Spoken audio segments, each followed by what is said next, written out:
ನಮಸ್ಕಾರ ಪ್ರಿಯ ವೀಕ್ಷಕರೇ, ಸವಾಲ್ ಟಿವಿಗೆ ಸ್ವಾಗತ. ಸವಾಲ್ ಟಿವಿಯ ಇಂದಿನ ವಿಶೇಷ ಸುದ್ದಿ ಮೈಸೂರು ಹಳೆಯ ಅಗ್ರಹಾರ ಡಬಲ್ ರಸ್ತೆಯಲ್ಲಿರುವಂತಹ ನಗರ ಆರೋಗ್ಯ ಮತ್ತು ಕ್ಷೇಮ ಕೇಂದ್ರದಲ್ಲಿ ಕೊಳಕುತನ ತಾಂಡವವಾಡ್ತಾ ಇದೆ.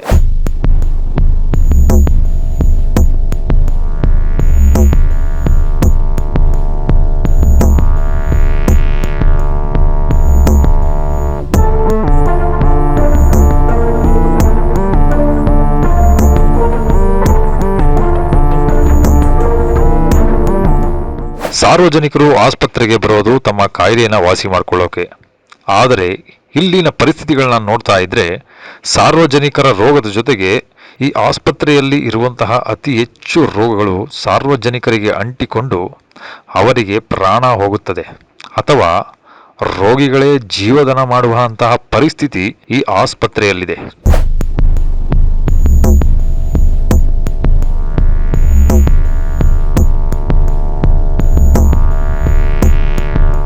ಈಗ ನಿಮ್ಮ ಮುಂದೆ ಒಂದು ಬೋರ್ಡ್ ಕಾಣಿಸ್ತಿದೆ ನೋಡಿ. ಈ ಬೋರ್ಡ್ನಲ್ಲಿ ಇರುವ ವಿಷಯ ಏನು ಅಂತಂದ್ರೆ, ಸಾರ್ವಜನಿಕರಿಗೆ ಶುಭ್ರವಾದ ವ್ಯವಸ್ಥೆಯನ್ನು ನಾವಿಲ್ಲಿ ಒದಗಿಸುತ್ತೇವೆ ಅಂತ ಮೊದಲನೇ ಮುಖ್ಯ ಅಂಶದಲ್ಲಿ ಕೊಟ್ಟಿದ್ದಾರೆ. ಆದರೆ ಈ ಆಸ್ಪತ್ರೆಯ ಪರಿಸ್ಥಿತಿ ನೋಡಿದ್ರೆ ಇಲ್ಲಿಯ ಶುಭ್ರತೆ ಹೇಗಿದೆ ಅನ್ನೋದು ತಿಳಿಯಬಹುದಾಗಿದೆ. ನಮ್ಮ ವರದಿಗಾರರು ಆಸ್ಪತ್ರೆಗೆ ಭೇಟಿ ನೀಡಿ ವಾಸ್ತವತೆಯನ್ನು ಚಿತ್ರೀಕರಣ ಮಾಡಿಕೊಂಡು ಬಂದಿದ್ದಾರೆ. ಇವತ್ತು 100 ಫೀಟ್ ರೋಡ್ ಅಲ್ಲಿ ಇರುವಂತಹ ಕಾವೇರಿ TVS ಪಕ್ಕ ಅರ್ಬನ್ ಪ್ರೈಮರಿ ಹೆಲ್ತ್ ಸೆಂಟರ್ ಹತ್ರ ಇದ್ದೀವಿ. ಇದರ ಘೋರಗಳು ಏನಂತಂದ್ರೆ, ಇಲ್ಲಿ ಪೇಷಂಟ್ಸ್ಗಳು ಬರುವಂಥ ಒಂದು ಹಾಸ್ಪಿಟ್ಲು ಸರ್ಕಾರಿ ಹಾಸ್ಪಿಟ್ಲ್. ಇಲ್ಲಿ ದಿನಕ್ಕೆ 200ರಿಂದ 300 ಜನ ಸಾರ್ವಜನಿಕರು ತಮ್ಮ ರೋಗಗಳನ್ನು ನಿವಾರಿಸ್ಕೊಳ್ಳೋಕೆ ಬರ್ತಾರೆ. ಆದರೆ ಇಲ್ಲಿರುವಂತಹ ಕೊಳತನ್ನ ನಿಮ್ಗೊಂದ್ಸಲಿ ತೋರಿಸ್ತೀನಿ ಬನ್ನಿ. ಇಲ್ಲಿ ನೋಡಿ, ಇದು ಆಫೀಸ್ ಅಂತ ಹೇಳ್ತಾರೆ, ಎಷ್ಟು ಗಲೀಜಾಗಿದೆ ನೋಡಿ. ಇನ್ನೊಂದು ಆಕ್ಸಿಜನ್ ಇದೆ, ಆಕ್ಸಿಜನ್ ವರ್ಕಿಂಗ್ ಇಲ್ಲ, ಅಥವಾ ಏನೇ BP ಪ್ರತಿಯೊಂದು ತೆಗೆಯೋದು ಏನಿದೆ ಬೆಡ್ ಸಮೇತ ಕೊಳಕಾಗಿದೆ. ಇದ್ರ ಬಗ್ಗೆ DHO ಆಗಲಿ ಯಾರು ಇದ್ರ ಬಗ್ಗೆ ಗಮನ ಹರಿಸದೆ ತುಂಬಾ ನಿರ್ಲಕ್ಷ್ಯದಿಂದ ಇಟ್ಟಿರುವಂತ ಅರ್ಬನ್ ಹಾಸ್ಪಿಟಲ್ ಆಗಿದೆ ಇದು.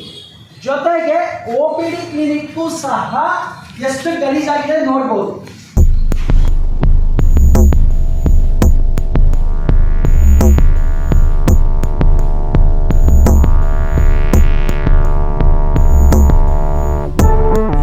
ಜೊತೆಗೆ ಇದು ಬಂದು ಅಡ್ಮಿನಿಸ್ಟ್ರೇಟಿವ್ ಮೆಡಿಕಲ್ ಆಫೀಸರ್ ಅವರ PSC ಇದಾಗಿದೆ.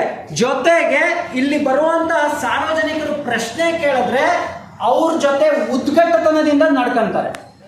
ಇದು ಇಲ್ಲಿನ ವಾಸ್ತವಾಂಶ. ಇನ್ನೂ ಒಳಗೆ ಹೋದ್ರೆ ಅಲ್ಲಿ ನಡೆಯುವಂತಹ ಪ್ರತಿಯೊಂದೂ ಒಳಗಾಗಿಟ್ಟಿದ್ದಾರೆ. ಇಲ್ಲಿ ನೋಡಬಹುದು, ಪೇಷಂಟ್ಗಳನ್ನ ಟ್ರೀಟ್ ಮಾಡೋ ಜಾಗ ಸಹ ಕಲುಷಿತವಾಗಿದೆ. ಜೊತೆಗೆ ಹಿಂಭಾಗ ಕೂಡ ತುಂಬ ಮೆಡಿಸಿನ್ಗಳನ್ನ ಯೂಸ್ ಮಾಡಿ ಎಸೆದಂತಹ ಗ್ಲಾಸ್ಗಳು ಪ್ರತಿಯೊಂದು ಇಲ್ಲಿದೆ. ಇಲ್ಲಿ ಶುಗರ್ ಪೇಷಂಟ್ಸ್ ಬರ್ತಾರೆ, ಪ್ರತಿಯೊಬ್ಬರು ಬರ್ತಾರೆ. ಅವ್ರಿಗೆ ಗ್ಲಾಸು ಅಥವಾ ಏನೋ ಒಂದು ಚುಚ್ಚಿದಾಗ ಅವರ ಆರೋಗ್ಯ ಹದಗೆಟ್ಟುವುದು ಇನ್ನೂ ಸಹಜವಾಗಿರುತ್ತೆ.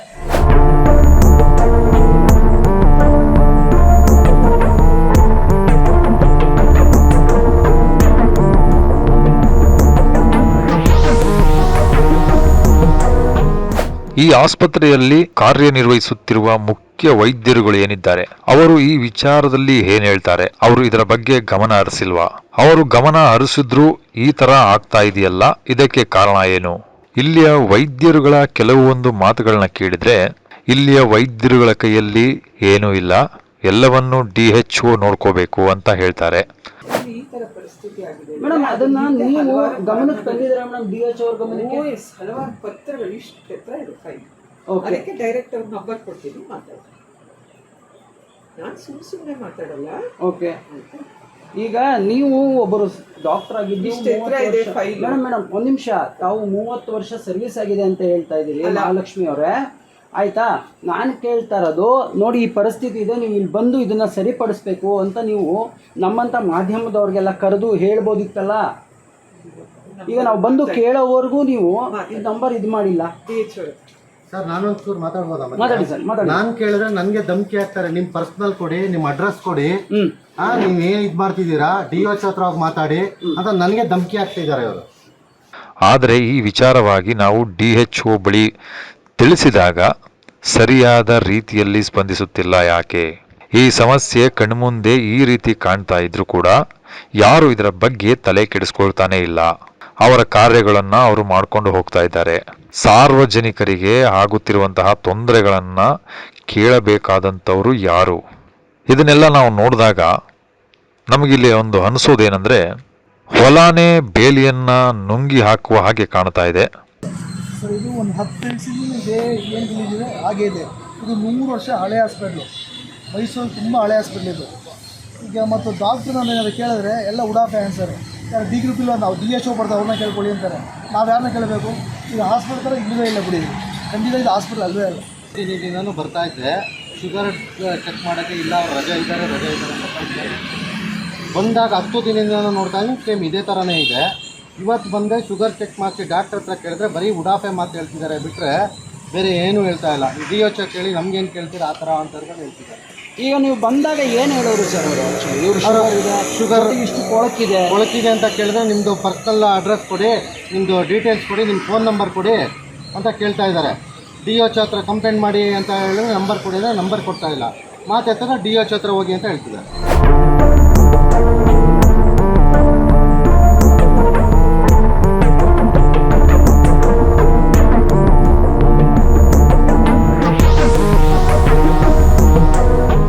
ಈ ಆಸ್ಪತ್ರೆ ಈ ರೀತಿ ದುಸ್ಥಿತಿಯಂದಿರಲು ಹಲವಾರು ವ್ಯಕ್ತಿಗಳ ಕೈವಾಡಗಳಿವೆ ಎಂಬ ಸತ್ಯಗಳನ್ನ ಈ ಆಸ್ಪತ್ರೆಯ ಮುಖ್ಯ ವೈದ್ಯಕೀಯರು ಒಂದು ಸಣ್ಣ ಸುಳುವಿನ ಮೂಲಕ ನಮಗೆ ತಿಳಿಸಿದ್ದಾರೆ.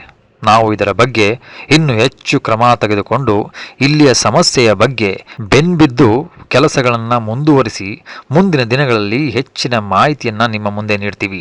ನೋಡಿದ್ರಲ್ಲ ಪ್ರಿಯ ವೀಕ್ಷಕರೇ, ನಮ್ಮ ಸುತ್ತಮುತ್ತಲಿನ ವಾತಾವರಣಗಳಲ್ಲೇ ಯಾವ ರೀತಿ ಒಂದು ದುಸ್ಥಿತಿಗಳು ಮತ್ತು ಅಸೌಕರ್ಯಗಳು ನಡೀತಾ ಇವೆ ಅಂತ. ಇದರ ಬಗ್ಗೆ ನಾವು ಇನ್ನೂ ಹೆಚ್ಚಿನ ಮಾಹಿತಿಗಳನ್ನ ನಿಮ್ಮ ಮುಂದೆ ತರ್ತಾ ಇರ್ತೀವಿ. ಹೆಚ್ಚಿನ ಸುದ್ದಿಗಾಗಿ ನೋಡ್ತಾ ಇರಿ ಸವಾಲ್ TV. ಸಬ್ಸ್ಕ್ರೈಬ್ ಮಾಡಿ, ಲೈಕ್ ಮಾಡಿ, ಶೇರ್ ಮಾಡಿ, ಕಮೆಂಟ್ಸ್ ಮಾಡಿ. ನಮಸ್ಕಾರ.